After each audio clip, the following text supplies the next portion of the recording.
ইংরেজ বেনিয়াসদের দোসররা, ইসলাম বিদ্বেষীদের দোসররা এই বাংলার জমিনে এখনো ইসলামকে ধ্বংস করার পায়তারা করছে। এই বাংলার জমিনে কোন ব্রিটিশের দালাল, কোন শিখদের দালাল, বর্ণছুদাদের মতো গুপ্তভাবে তাদের এজেন্ডা বাস্তবায়ন করতে দেওয়া হবে না, হবে না, হবে না। থেকে সৈয়দ আহমদ শহীদ বেল্লভী রহমতুল্লাহের যোগ্য উত্তরাধিকাররা এখানে আসন গ্রহণ করেছেন। আগত সকল আল্লাহ প্রেমী, রসুল প্রেমী সুন্নি জনতা সকলকে মোবারকবাদ জানাচ্ছি তালামিদে ইসলামিয়ার পক্ষ থেকে। সম্মানিত, আজকে সৈয়দ আহমদ শহীদ বেল্লভী রহমতুল্লাহ আলাইহির রুহানি সন্তানরা দের পক্ষ থেকে আমরা কৃতজ্ঞতা জানাই।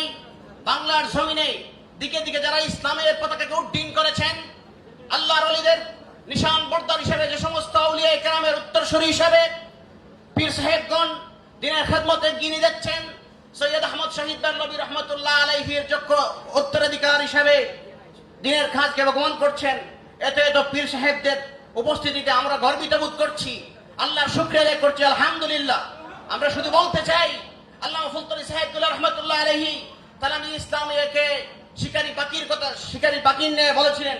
আমরা পীর সাহেব মহোদয়ের উদ্দেশ্যে আমাদের আরজ রাখতে চাই, সৈয়দ আহমদ শহীদ বেল্লভী রহমতুল্লাহ আলাইহি বালাকুটে শিখদের বিরুদ্ধে, ব্রিটিশ বেনিয়াসদের বিরুদ্ধে সংগ্রাম করে শাহাদাত বরণ করেছিলেন, কিন্তু ইসলামের পতাকাকে ভুলণ্ঠিত করতে দেন নাই।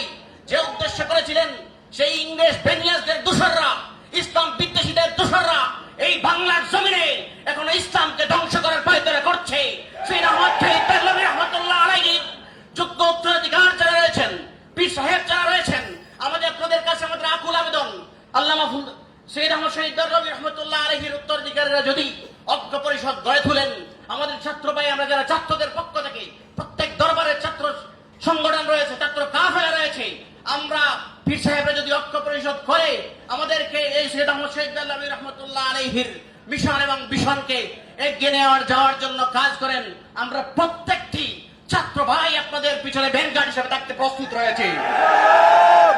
আর সৈয়দ আহমদ শহীদ বেল্লভী রহমতুল্লাহ আলাইহির উত্তরসূরিরা থাকতে এদেশে যিনি ব্রিটিশ বিরুদ্ধে আন্দোলন করে শাহাদাত বরণ করেছেন, যিনি শিখদের বিরুদ্ধে সংগ্রাম করেছেন, তাদের উত্তরসূরিরা বেঁচে থাকতে এই বাংলার জমিনে কোন ব্রিটিশের দালাল, কোন শিখদের দালাল, বর্ণছুদাদের মতো গুপ্তভাবে তাদের এজেন্ডা বাস্তবায়ন করতে দেওয়া হবে না, হবে না, হবে না।